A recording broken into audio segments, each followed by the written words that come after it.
Hello student, north Bengal ইউনিভার্সিটির আন্ডারে চতুর্থ সেমিস্টার মাইনর ফিলোসফি যাদের রয়েছে, একটি গুরুত্বপূর্ণ টপিক নিয়ে আলোচনা করব এই ভিডিওতে। চারবাক নীতিতত্ত্ব।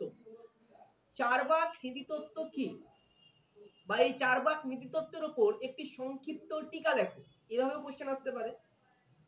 তো খুব ভালো করে বোঝার চেষ্টা করো। ভারতীয় দর্শনে চারবাকগণ জড়বাদী হিসাবে পরিচিত। ভারতীয় দর্শনে চারবাকগণ জড়বাদী হিসাবে পরিচিত। জড়বাদ মত অনুসারে যা কিছু ইন্দ্রিয় গ্রাহ্য তাই সৎ, অর্থাৎ যা কিছু দেখা যায়, অনুভব করা যায়, তাই হচ্ছে সৎ, তাই হচ্ছে সত্যি। অতীন্দ্রিয় কোন সত্তার অস্তিত্ব চারবাকরা স্বীকার করেনি, অর্থাৎ যা ইন্দ্রিয় গ্রাহ্য নয়, যা অনুভব করা যায় না, দেখা যায় না, তাকে চারবাকরা স্বীকার করেনি।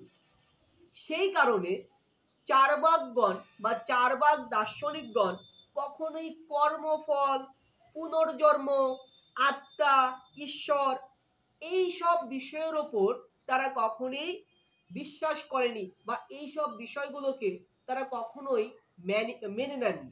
কেন? কারণ যা কিছু ইন্দ্রিয় গ্রাহ্য নয়, পুনর্জন্ম, কর্মফল, এই সব কোনো কিছুই ইন্দ্রিয় গ্রাহ্য না। আর চারবাকগণ যেহেতু জড়বাদী ছিল, তারা অতীন্দ্রিয় কোনো বিষয়কেই স্বীকার করেনি। চারবাকদের মতে নৈতিক মতবাদকেই বলা হতো সুখবাদ। মানে চারবাকদের নৈতিক মতবাদকেই সুখবাদ বলা হতো। কেন?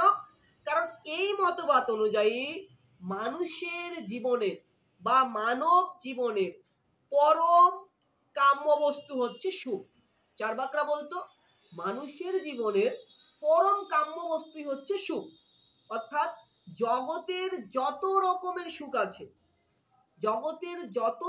সুখ আছে, তার মধ্যে সব থেকে বড় সুখ সেটা হচ্ছে ইন্দ্রিয় সুখ। অর্থাৎ যা কিছু স্পষ্ট, যা কিছু ইন্দ্রিয় গ্রাহ্য, যা কিছু তীব্র বা যা কিছু বোধগম্য, সেই সুখগুলোই হচ্ছে পরম সুখ বা সবচেয়ে অধিক সুখ। এটা কাদের বক্তব্য? এটা হচ্ছে চারবাকগণের বক্তব্য। তারা এটাও বলেন জীবনের স্বভাব হলো সুখ সন্ধান করা এবং দুঃখ পরিহার করা। চারবাক দার্শনিকগণের স্পষ্ট কথা, তুমি সুখ সন্ধান করো এবং দুঃখকে পরিত্যাগ করো, অর্থাৎ জীবনের আসল উদ্দেশ্যই হলো সুখ।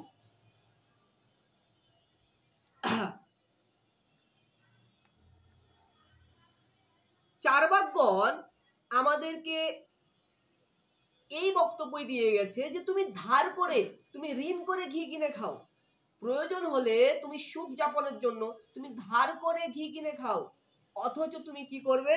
তুমি সুখ করবে। কারণ তারা মোক্ষ লাভের ওপর গুরুত্ব দেয়নি, তারা গুরুত্ব দিয়েছে সুখ লাভের ওপরে। তাই তারা আমাদেরকে বলে গিয়েছে তুমি ঋণ করে, ধার করে, লোন নিয়ে তুমি ঘি কিনে খাও, তুমি সুখ পালন করো, সুখ অনুভব করো।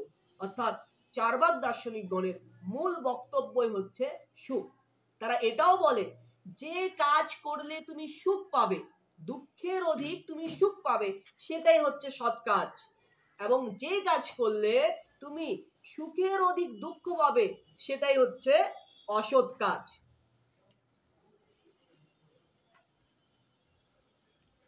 তাই আমরা বলতে পারি যে চারবাক নীতিতে এটাই বলা হয়েছে, তাদের মূল বক্তব্যই হচ্ছে যে জীবনের মূল লক্ষ্য হওয়া উচিত সুখ যাপন করা, এবং সুখের জন্য তুমি যা কিছু পারবে, যা কিছু করবে, তোমাকে তাই করা উচিত। অর্থাৎ জীবনের মূল লক্ষ্য মোক্ষ লাভ নয়, চারবাকগণ বলেছে সুখ লাভ। ধন্যবাদ।